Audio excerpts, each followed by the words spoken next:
नमस्कार, स्वागत है आपका 4 टीवी न्यूज पर और मैं हूं आपके साथ जोही सिंह। रुक करते हैं खबरों की ओर। उत्तर प्रदेश के मुख्यमंत्री योगी आदित्यनाथ ने पश्चिम बंगाल और वक्फ संशोधन विधेयक को लेकर तीखी प्रतिक्रिया दी है। सीएम योगी ने कहा कि हमें आश्चर्य होता है, ये वही राज्य और देश है जहां वक्फ के नाम पर लाखों एकड़ जमीनों पर जबरन कब्जा कर लिया गया था। और उन्होंने कहा कि जब संसद में वक्फ संशोधन विधेयक पारित हुआ और उस पर कार्रवाई शुरू हुई तो इसके विरोध में हिंसा भड़काई जा रही है। मुख्यमंत्री योगी आदित्यनाथ ने पश्चिम बंगाल के मुर्शिदाबाद में हुई घटना का जिक्र करते हुए कहा कि वहां 3 दलित, वंचित और गरीब हिंदुओं की निर्मम हत्या कर दी गई। उनका आरोप है कि उन लोगों को घरों से खींचकर बाहर लाया गया और मार डाला गया, जबकि वही लोग थे जिन्हें इस जमीन से सबसे ज्यादा लाभ मिलने वाला था। योगी आदित्यनाथ ने सवाल भी उठाए और कहा कि ये कौन लोग हैं जो इस तरह के कारनामे कर रहे हैं।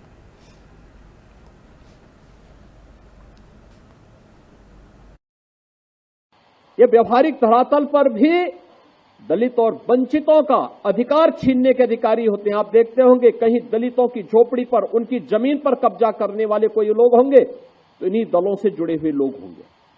ये सर्वाधिक कब्जा करते हैं।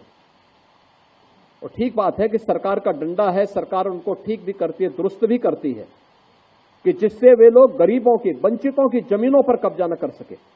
लेकिन फिर भी उनके द्वारा किस प्रकार के राग अलापे जाते हैं, हमें आश्चर्य होता है। ये वही राज्य है और ये देश वही देश है जिस देश में वक्फ के नाम पर लाखों एकड़ लैंड कब्जे।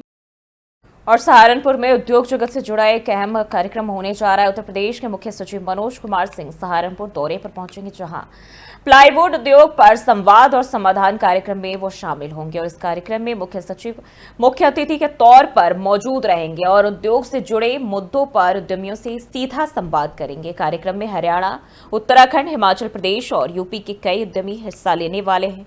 उम्मीद की जा रही है कि इस संवाद से क्षेत्रीय उद्योगों को नया मार्गदर्शन और सहयोग भी मिलेगा।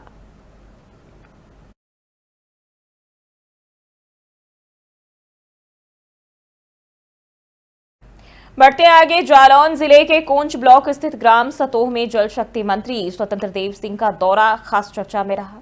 यहां उन्होंने नून नदी के पुनर्जीवित करने के लिए आयोजित श्रमदान कार्यक्रम का शुभारंभ किया। कभी अपना अस्तित्व खो चुकी प्राचीन नून नदी को फिर से जिंदा करने की यह कोशिश जिला प्रशासन की खास पहल है। ऐसा माना जा रहा है कि इस नदी के अस्तित्व में आने से इलाके के किसानों को सिंचाई और जल संकट से बड़ी राहत मिल सकती है।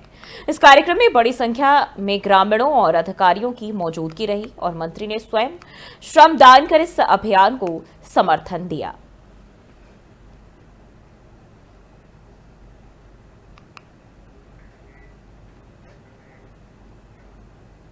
और बढ़ते हैं आगे, मेरठ की जिला जेल में बंद मुस्कान को प्रेग्नेंट पाए जाने के बाद दूसरी बैरक में शिफ्ट कर दिया गया है। अल्ट्रासाउंड रिपोर्ट में मुस्कान की 1 महीने की गर्भावस्था की पुष्टि की गई है। जेल प्रशासन ने जेल मैनुअल के अनुसार उसे अलग बैरक में शिफ्ट किया है, जहां उसके साथ एक अन्य महिला बंदी संगीता को भी रखा गया है। मुस्कान को अब गर्भवती महिलाओं के लिए तय डाइट और दवाएं दी जाएंगी, साथ ही उसकी निगरानी के लिए अतिरिक्त स्टाफ की भी तैनाती की जाएगी। बता दें कि मुस्कान अपने पति की हत्या के मामले में फिलहाल जिला कारागार में बंद है।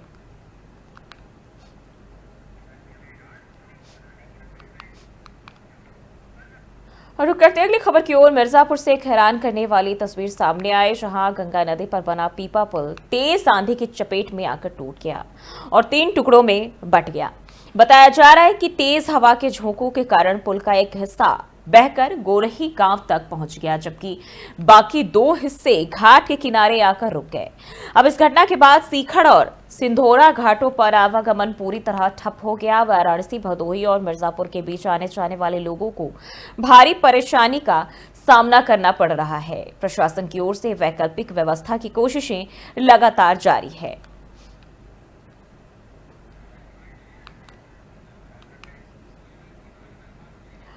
बढ़ते आगे, देवरिया से एक दर्दनाक और झकझोर देने वाली घटना सामने आई है। भटनी थाना क्षेत्र के जिगना मिश्र गांव में लकड़ी की एक दुकान में भीषण आग लग गई और इस आग ने कुछ ही मिनटों में लाखों की लकड़ी को जलाकर राख कर दिया। इतना ही नहीं, दुकान में रखी एक बाइक, साइकिल और खाने पीने का सारा सामान भी इस हादसे की भेंट चढ़ गया। आग लगने के बाद गांव में अफरा तफरी मच गई और लोग आग बुझाने की कोशिश में जुट गए। फिलहाल आग लगने के कारणों का पता नहीं चल सका है और मामले की जांच पड़ताल जारी है।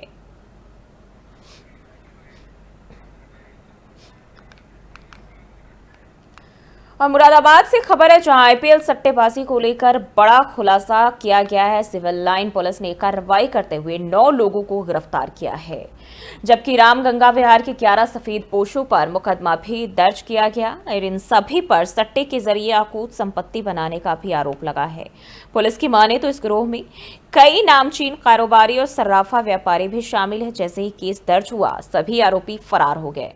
फिलहाल पुलिस इनकी तलाश में लगातार दबिश दे रही है और मामले की गहराई से जांच की जा रही है।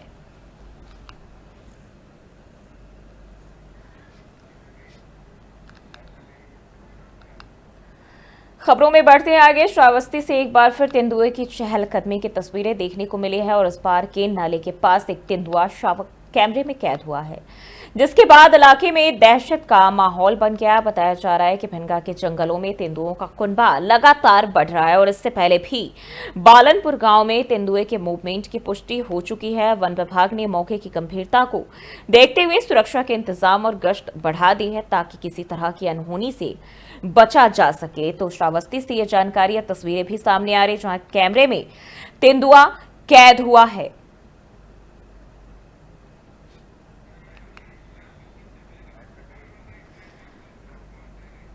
और मिर्जापुर से एक और जानकारी सामने आ रही, जहां अचानक मौसम का मिजाज बदला और तेज आंधी के साथ झमाझम बारिश जो है वो शुरू हो गई।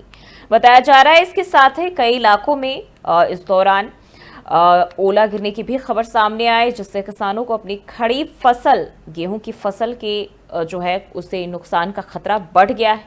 काले बादल घिरे हुए हैं और कड़कड़ाती हुई बिजली आंधी के साथ गूंज रही है और इस भारी मौसम के कारण बिजली आपूर्ति भी घंटों बाधित रही, जिससे स्थानीय लोगों को परेशानी का सामना करना पड़ रहा है। फिलहाल मौसम की स्थिति पर नजर लगातार रखी जा रही है।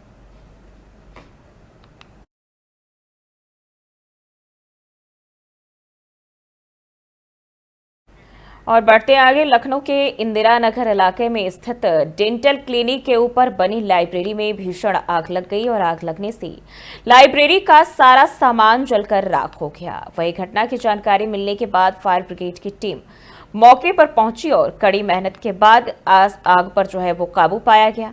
हालांकि इस हादसे के बाद इलाके में अफरा तफरी का माहौल बन गया और यह घटना चैतन्य हॉस्पिटल के पास की बताई जा रही है, जहां आसपास के लोग दहशत में दिखे और अब तक आग लगने के कारणों का पता नहीं चल पाया है। तो डेंटल क्लिनिक के ऊपर लाइब्रेरी में भीषण आग लगी है और लखनऊ से ये खबर आपको बता दें, जहां काफी सामान इस दौरान जलकर राख हुआ है।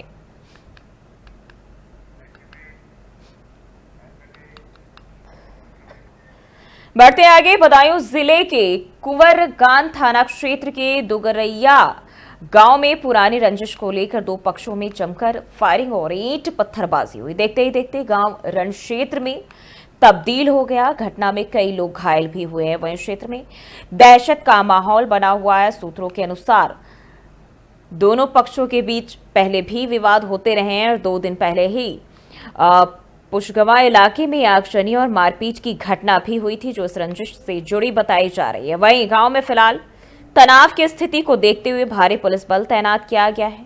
इसी बीच थानाध्यक्ष अरविंद कुमार की भूमिका पर भी सवाल उठने लगे हैं और उन पर आरोप लग रहे हैं कि उन्होंने आरोपियों को थाने से छोड़ दिया था। पहले भी उनके कार्यभार संभालते ही लापरवाही के आरोप जो है वो लगे थे और इसी वजह से उन्हें पहले क्राइम कंट्रोल करने में विफल मानते हुए हटाया भी जा चुका है।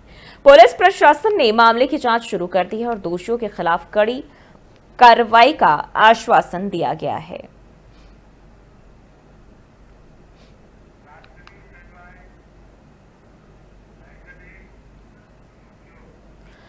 बुलंदशहर के सिकंदराबाद कस्बे में बुधवार रात हुए petrol pump manager Raju Sharma हत्याकांड ने जिले में सनसनी फैला दी है।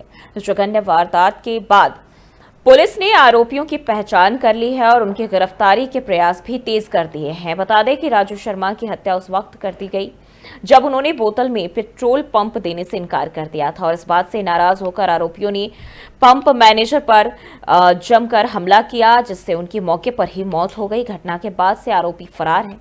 पुलिस ने पेट्रोल पंप पर लगे सीसीटीवी कैमरों की मदद से आरोपियों की शिनाख्त की है, जिसमें हत्या के आरोप में जोली निवासी ललित और मिल्क खुटाना निवासी सचिन के नाम सामने आए हैं और इन दोनों के पोस्टर जारी करते हुए पुलिस ने इनाम की भी घोषणा की है। वहीं पुलिस अधीक्षक ने बताया कि आरोपियों की सूचना देने वाले व्यक्ति को 25-25 हजार रुपए नकद इनाम दिया जाएगा। इसके साथ ही सूचना देने वालों की पहचान भी गुप्त रखी जाएगी। फिलहाल पुलिस की टीम दबिश दे रही है और आरोपियों की तलाश में लगातार अभियान चलाया जा रहा है।